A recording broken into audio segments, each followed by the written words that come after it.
front of me is Samsung Galaxy Z Flip 6, and today I would like to show you how you can turn on or off predictive text. Begin by launching settings and scrolling all the way down. When you're ready, select General Management.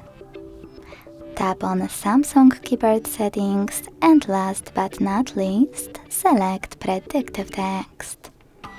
Then click on those two switchers under Main Screen and Cover Screen to switch it off or on.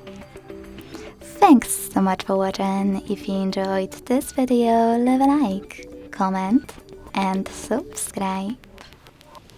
Bye!